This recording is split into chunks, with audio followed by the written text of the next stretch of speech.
Welcome to Your Wellness MD podcast. This is where family physician and wellness expert Dr. Daniela Steyn and her life coach sister JB share holistic solutions for your everyday health and wellness challenges. We explore the connection between a healthy body, mind, and soul, and share tips that will enable you to thrive. Thanks for joining us today.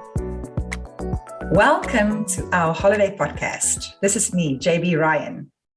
And welcome from me, Dr. Daniela Steyn, your functional medicine doctor. I'm so excited to be hosting this podcast with you today. This is my favorite time of the year. I just love Christmas. It's time to breathe. Whew. Close the work laptop, just be in the moment. Think, reevaluate, read, sleep, relax, read some more. That is a little hard, right? With little kids. Our kids this sounds very good. Read, relax. You have a 3-year-old, I have a 4-year-old. Yeah, the reading time is really after 8, 9 at night, but yes. And then the Christmas spirit. I just love the Christmas spirit here in North America. Big Christmas trees, lots of light. We play Christmas music in our house every day. It's just a wonderful time of year.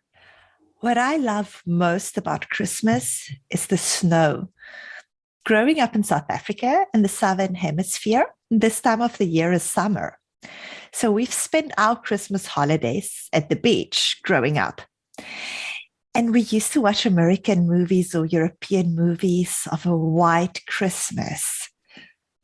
I know, and then we used to sing "I'm Dreaming of a White Christmas" by Bing Crosby. They would always play in the malls, right? In South Africa, in the shopping centers. It would be playing "I'm Dreaming of a White Christmas." And we'd be wearing our bikinis to the mall with just something, over it. And it's, I'm dreaming of a white Christmas. So living in Canada and actually experiencing white Christmas, it's absolutely magic to me. This will be your 12th Christmas in Canada. Yes. I've spent many of those with you and yes. Look forward to spending this Christmas with you guys skiing. Hopefully there'll be enough snow. Oh, I hope so. Do you know what, JB? Many of my patients have actually approached me, and this time it's not as festive to everyone. There are people experiencing significant anxiety during this time of year, people with financial hardship, people who would be alone for the first time this Christmas. And sometimes family can cause a lot of stress for a lot of people as well. Oh, definitely. But then something a lot of my patients has asked my advice with is how to stay healthy over the holidays. So patients who've lost a lot of weight during this year, who made significant changes in their own health to be healthier, to be stronger, how do they approach the festive season with baking, with chocolates, with a lot of social encounters, social get-togethers? How should they approach it?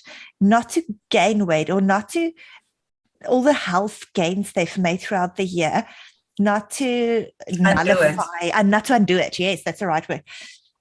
So I've actually been spending a lot of time, specifically on how to make this holiday season healthy. I understand why many people are concerned. In a way, they should be. It was for sure easier in South Africa. We did not really do much festive baking. I remember our mom always used to be a diet the couple of months leading up to Christmas every year, as it was bikini season, and always spend it outdoors on the beach in our swimsuits. So it was really important to look good. And usually we would be running a couple of miles every morning. We'd be in our best shape during the Christmas holidays. And we'd be doing a lot of outdoor activities, which is, it's summer in South Africa, so it's really easy to have a healthy Christmas time. Here, it is different for sure. Drinking our chocolate or eggnog in front of the fireplace and so many chocolates. Oh my goodness. I bought some to give as gifts, but we received so much chocolate. It's definitely much, much harder to maintain a healthy, nutritious diet during the last few weeks of December. Now, and even though I don't personally do much Christmas baking, my patients love spoiling me, bringing me the most delicious Christmas cookies and butter tarts, handmade treats, which I appreciate. And I really appreciate the gratitude and all the joy and energy that comes with it. But it's so much sugar. So what advice do you give your patients that are concerned about maintaining their healthy lifestyle during the festive season? So first of all, it's very important for me not to advise people to diet. A lot of the patients that I work with has been on so many diets. And for them going onto a diet, they almost feel like they're setting themselves up for failure, knowing that they're going to try to diet. They won't be able to then have that guilt after that. And that's not a very healthy way to approach it. I don't know if you've heard about the author Christy Harrison, but she has this book about how weight loss, people who try to diet and lose weight then end up gaining the weight. And then it's very important to stay away from the whole diet culture, which is a system of beliefs that really equate thinness to health and moral virtue. You know, it often happens that people who promote weight loss as a measure of being successful, or they could criticize other ways of eating, you know, elevate certain lifestyles. So first of all, it's very important for me to stay away from that, stay away from dieting, stay away from the whole diet culture. I agree. And I can speak from personal experience, as we grew up with a mom who was very body conscious and was on a diet very, very frequently. And, you know, I did the same in my younger years. And I can tell you, I haven't been on a diet in many, many years. And I've been much healthier and much happier with my weight and my all over health since I've stopped dieting altogether. What do you advise your patients that don't want to diet? I like to endorse mindfulness, and along with that, mindful eating. To just be so cognizant of everything that you put into your mouth, of everything that you put on the table for your kids. You know, to decide beforehand, to be very intentional. Think about every food item. Does this nourish my body? Does it make me stronger? Does it nourish every fiber and cell inside of my body? Or will this actually harm my health? We are what we eat. And at our Wellness MD clinic, we really teach our clients to move away from dieting, move away from restrictive eating patterns, but to nourish themselves with good things. And you'll find that if you really nourish yourself with good, wholesome foods, you would be less tempted to overindulge with unhealthy foods. Yeah, and healthy habits are relatively easy, or let me rather say easier, to establish and adhere to when life is ordinary. However, you suddenly have a hectic social schedule during the holiday season. The kids are home from school. They want to make gingerbread houses, and all our healthy habits can easily disappear. It feels as if my family and I are just getting back, you know, in a good routine after everything around Thanksgiving, which was also a pretty overindulgent time. Finding balance between letting go and feeling like you completely lost yourself can be challenging. This is why we would like to share some of the healthy eating strategies that work for us to help you, our podcast listeners, through this festive season. Daniela, do you want to start by sharing some pointers? Okay. So one important thing for me that I found helpful was not to arrive at a social function on an empty stomach where you're starving. So what I would do is at work always, I would have a protein shake in my bag. So it might just be the protein powder, which I can add water to on my way if it's a function directly after work. And then, so even if it's a different meal or a different gathering that you're going to, make sure that you don't skip the meals before it. Don't skip breakfast. Don't skip lunch. You know, set yourself up for success. Make sure that during the day. So what some of my patients would actually do is they'll say, oh, we're going to have a big dinner tonight, so I'm going to save calories by not eating breakfast, not eating lunch. And I really don't advise doing that. And same thing for your children.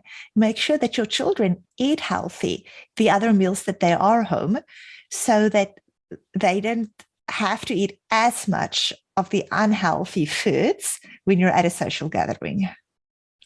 Something else we often do when, maybe when we go to a restaurant with you guys is it's sometimes harder if you don't know the people as well, but to ask the waitress not to bring a bread basket to the table, but to rather bring a big salad for the whole table while you're waiting for your food. Yeah, no, I think that's a really good idea. And I love what you said about ensuring that you don't go anywhere hungry. I often do it, even before we go to people's house or go watch football, whatever the case is, just make myself and my son, him, a slice of whole wheat bread, whatever it is, and for myself some brown rice with some salad, just to ensure that I feel satiated before I go. Because when you're hungry, you are going to eat what's packed out, which will most likely be something unhealthy. The second suggestion that we'd like to make is to take a healthy dish to share. Now, I do this all the time. Some people look at me funny, but I just take a healthy dish with me. And I can advise, consider getting a vegetable dish or a fruit platter instead of a savory meal or dessert. By doing so, healthier options are available for everyone. I always bring snacks my son is able to eat. He's 3 years old. He can't wait for a late dinner. And I make sure to bring a veggie tray with hummus. So we can all snack on fresh veggies and hummus, and he can do it at his own pace. And then I don't have to fuss over him later when dinner arrives, because I know at least he has snacked on some healthy options. I really love doing this for myself as well. I get hangry when I'm hungry. I really do. And when I need to eat, I need to eat now. So I love having these healthy snacks as an option. Sometimes I will just grab a bag of salad that you get at one of the grocery stores and I take it along. And while people are still standing around, I'm like, would you mind if I put a salad together? And I'll do that and I'll start eating. And at least then I know I'm taken care of. I'm not going to eat all the unhealthy treats while waiting for the food to be served. Yes. And I find that veggie platter is really helpful, snacking on raw veggies rather than chips. And something I like to do is to throw out unhealthy foods. So if I'm hosting, I try not to have foods that I don't want to keep in my house afterwards. That's the most important thing. But then also when I do have unhealthy food, I try to maybe give it to my guests as they go. Because if I have an apple pie in my fridge, I would way rather eat that after midnight than snack on broccoli sticks. So to really make sure that I don't keep unhealthy leftovers. Yes, so to keep healthy leftovers and to try not to have all those unhealthy meals, because it also makes it hard for your guests if you're giving all these unhealthy foods. Yes, and for the children as well. I think that's great. And another thing that you can do is to pack traveling snacks. Oh, definitely. I always pack healthy snacks for us when we are traveling. I've found it is helpful for my husband and me to snack with my son on veggies, fruits, nuts, seeds. And we don't feel the need to stop for fast food, or let me be honest, less frequently, because my husband might still want a greasy breakfast, but then at least my son and I don't have to do that. And I'll add to this that I ensure that I have enough water with me. I think this is really important, especially when going to friends' houses as well. They might have a spread of drinks, but I always keep myself satiated with water. I drink a lot of water. I always have a glass of water in my hand at home, but it's oftentimes there are not bottles of water or easily accessible water at other people's homes. So I ensure I always have my own water bottle on me, and that I travel with a water bottle or I buy. And I think that's really, really helpful. Yeah, that is a big one. Something else I do, say you're at a big dinner, then I make sure that I fill my plate with veggies and so my children's plates. And that's why it's helpful if you make sure that you do take a big plate with maybe oven roasted veggies or fresh veggies with you. So you know there will be veggies, and then you can fill half of the plate with veggies. Then you can choose smaller portions of all the different other foods, and you can taste all the different foods and you can enjoy all the foods, but just in smaller portions, and to make sure that you don't go back for seconds. And same principle, when you're baking holiday treats, to use mini muffin tins or to make smaller cookies or slice smaller pieces of dessert. So you're not depriving yourself. You're still enjoying all the different things, just in a smaller quantity. I want to add that it's important to eat slowly. I'm very, very guilty of this because I'm pretty task driven. I want to get things done. And it's really important to be mindful when you eat. Don't gobble down food while running after your kids. Practice mindfulness and gratitude with everything you consume. Your brain takes about 20 minutes to register when you are full, when you've had enough. By savoring each mouthful of food, setting your fork down, taking sips of water throughout the meal, your brain will have more time to recognize you're full before you overeat. And you can expand this mindfulness idea, and with that also to be mindful of what you're going to eat, to really plan before, to examine the food options that you have at a celebration or at your Christmas dinner, and to develop a plan or just be intentional about what are you going to eat. This will enable you to sample the foods without abandoning your good habits that you formed throughout the year. And that's what I tell a lot of patients, because a lot of them are so anxious about Christmas dinner. But there's 365 days of the year. Having that one unhealthy meal, it's not going to make you fat. We're going to talk more about moderation, but to me, it's moderation. In my younger years, I tended to, once I've had a slice of pie or some chocolates, I just felt that it's all down the drain. I can just overeat the whole time. Whereas that's the wrong way to think about it. When you have something that's wrong, that's okay. But now you're not going to have another slice of pie in 2 hours. Then you're going to choose some veg and fruit. And maybe everyone's eating chocolates. Maybe you have one piece. You don't have to have 5 pieces. So just continuously remembering that moderation is very helpful too. One of my patients told me that, and they heard this from someone well-known. So my apologies for not attributing it to the right author, but I didn't hear it from the author. I heard it from a patient who said that you should see it as if one of your tires fell off. If you did have a very unhealthy dinner with Christmas, or you ate a lot of Christmas cookies that you baked yourself, if you have a tire in your vehicle that fall off, you don't go and slash all the other tires, right? I love you that. you just go and repair that one tire or that one wheel that came off. And I think we can kind of remember this analogy over Christmas. If you did eat a lot of cookies, if you did eat a pie, that's okay. You don't have to, as you say, do harm and into New Year's eat a pie every day. I love that metaphor. I will definitely remember that. And then I know you also have a couple of tips regarding Christmas baking. Oh, definitely. As you mentioned, we grew up with what was more like dieting before Christmas, and our Christmases were spent on the beach with watermelon and salads. But our mom always had 2 sets of recipes. Yes, and you know what? She didn't really see it as dieting. The way I saw it growing it up is that just we had, say, a batch of, so what we make in South Africa is rusks, but it's essentially a biscotti, what we would have for breakfast. With less sugar than a biscotti, but yeah. Yes. And then we would always bake 2 different sets, and my mom would bake it like that. She would bake a healthier version for us, which would be low glycemic index, full of nuts, full of protein, full of seeds, no sugar. And we would have that up. So I didn't really see it as dieting at all. And I also didn't really think she saw it as dieting, just as that she was really setting us up for success the way she was by feeding us organic foods and healthy foods. So we would have this healthy rusks for ourselves, but then for guests, we baked rusks with buttermilk and lots of sugar. So we had the 2 different sets. And then I think we can try to mimic, that's maybe a lot of wisdom Mom had.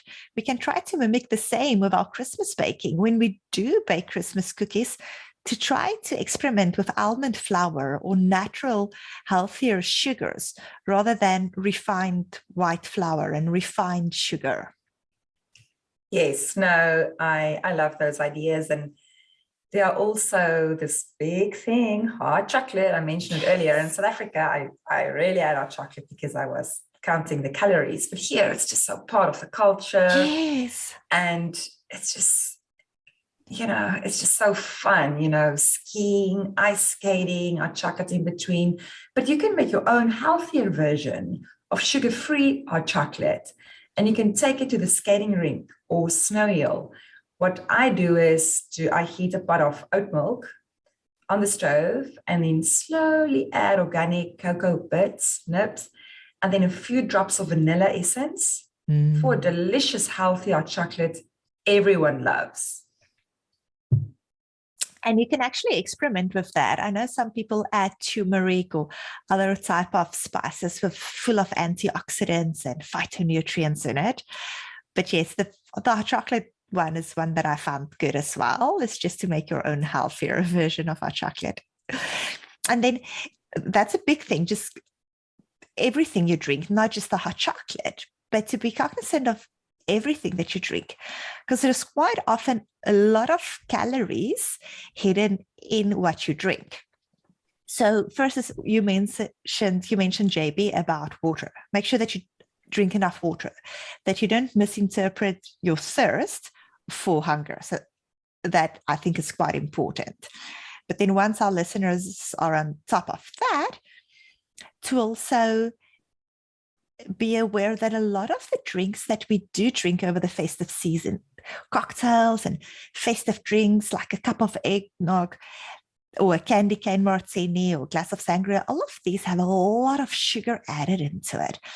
So to be really, really attentive to what we drink can make our holidays healthier, without dieting, without staying away from certain foods, just to make sure that when you do drink something, that you use low-calorie mixers such as tonic water or lemon and lime wedges to really help produce that added calories.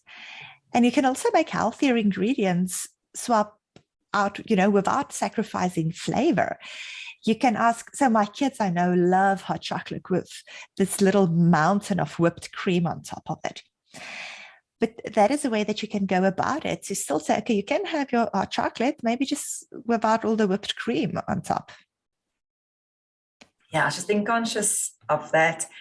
And whatever your holidays plans are, don't allow this overindulgence and guilt trip after. For me, I mentioned it, the biggest key is moderation. Enjoy, savor your food and drinks, eating, sipping slowly.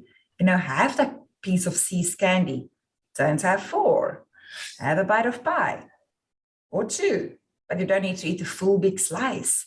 Being mindful can help you reduce your overall calorie intake without feeling restricted. And keep the focus on family and friends, and remember the reason for the gatherings. A time to celebrate with those you love. Yeah. And another way to set yourself up for success this holidays is to make sure that you sleep adequately. Healthy sleeping habits are so important, and we've chatted about that before on prior podcasts. But insufficient sleep has been linked to numerous health problems. You can gain weight just by not sleeping enough, even if you eat perfectly healthy over the holidays. During this festive season, it's so easy to forgo good sleeping habits, especially because we're spending late nights with family, we're watching Christmas movies, we have all these social gatherings, with colleagues, we're celebrating. So it is so easy to start sleeping less. And that sleep is going to affect everything. It affects our adrenal glands, our immune system. If you sleep better, you live better. Sleep heals inflammation in your body. And then inflammation itself is linked to weight gain, to heart disease, to strokes, to diabetes, arthritis, premature aging. People who sleep less than the recommended 7 to 8 hours a night have higher blood levels of inflammatory protein than those people who sleep enough. when they compare people into different groups, people that don't sleep enough and people who do sleep enough, the people who do not sleep enough have more inflammatory markers in their bloodstream. Wow. And I know the way you and me grew up, JB, right? Our parents didn't sleep a whole lot. They honestly felt it's a little bit of a waste of time to sleep too much. So they would just always work, and be up early in the morning and up and about doing things. And we grew up in that culture. We didn't value sleep as much. We kind of valued hard work more. But it has really been shown that people have more inflammatory markers in their blood when they do not sleep enough. So that's really the easiest way to have a healthier Christmas, is to prioritize your sleep. Sleep restores your body from all the stress that it has experienced during this year. I can't wait. I can sleep for a week. That's what you're saying, but you're always the one who wakes us up like first thing in the morning to go for a run. True. I got so frustrated always when we'd be Cape St. Francis at the beach, and I'd wake up, go for a run, long run, then go for another walk on the beach, then come back, and you'll still be sleeping. I'd be like, really? How boring. But life caught up with me. And it has been shown in studies that not getting enough sleep does lead to unhealthy eating habits. Your metabolism does slow down if you don't eat enough, and your adrenal glands get stimulated in a way that drives your appetite. So sleep impacts weight directly, and you are way more likely to turn to sugary or caffeinated drinks when you are sleep deprived. You know, as a doctor, I'm pretty mindful of the effect that sleep has on my own health. I often work overnight at my hospital, and I've noticed the impact that sleep has on, and not sleeping enough has on my health and my own immune system. There's been a big study that the National Highway Traffic Safety Administration has done, where they reported that being tired accounted for the highest number of fatal single car run-off-the-road accidents. Oh. You know, sleeplessness really affects reaction time and decision-making, and insufficient sleep for just one night can be as detrimental to your driving ability as being under the influence of alcohol. Well, that's a big one. So definitely sleep more this festive season. And then a big factor that has helped me to always stay more or less in shape is the fact that I'm very active. As you mentioned, we grew up with active parents, we embrace the outdoors, and we still plan our holidays around skiing and ice skating. And exercise is crucial for overall health and sense of well-being. Some people also feel depressed during the holidays, and it has proven that exercise helps fight depression. Yes. During the holiday season, you're probably not going to exercise classes at the gym or just to the gym like you might have done during the year. And we even limit outdoor walks when it's freezing outdoors. It's no secret that the holiday season is busy, but don't let this deter you from missing your exercise sessions, opportunities to exercise. Plan your workouts into your schedule and treat them like any other appointment or event. What I always do is that I start my day with a run, usually before the rest of the family wakes up. And even if it means I have to run with tracks on my shoes in the snow. Now, this is not for everyone, but it works for me. Once I've gotten myself so far to get out of the house while everyone else is still sleeping, or even brave temperatures, I am always less likely to overeat on the wrong foods. I just feel I've done the hard work. I'm not going to undo all of it. And I also feel so much better about everything once I've had that exercise, that my mindset is more focused on maintaining my healthy eating habits during the day. So my suggestion is make sure to prioritize being active this winter. Try something new. Skiing lessons with the family is a great way to stay active while having fun. Snowshoeing, cross-country skiing are all great ways you can get a full body workout and some ecotherapy outdoors. Yeah. You can take a hike through a forest or play a Why Fit game indoors in the weather outside, if the weather outside is really miserable.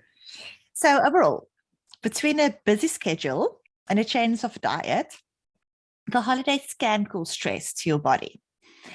And I want to acknowledge that a lot of our listeners have extra stress.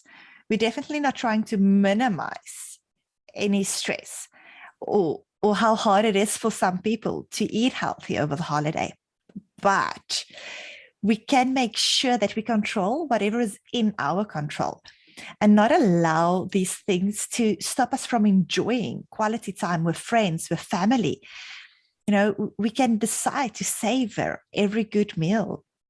We can make this holiday season our best, our healthiest one yet, by committing to picking at least one healthy habit that we can stick with for the next 2 weeks. It can be simple by, JB, what you mentioned is to drink more water, or to eat a healthy breakfast every day, or to make sure that you serve veggies with every meal, including breakfast.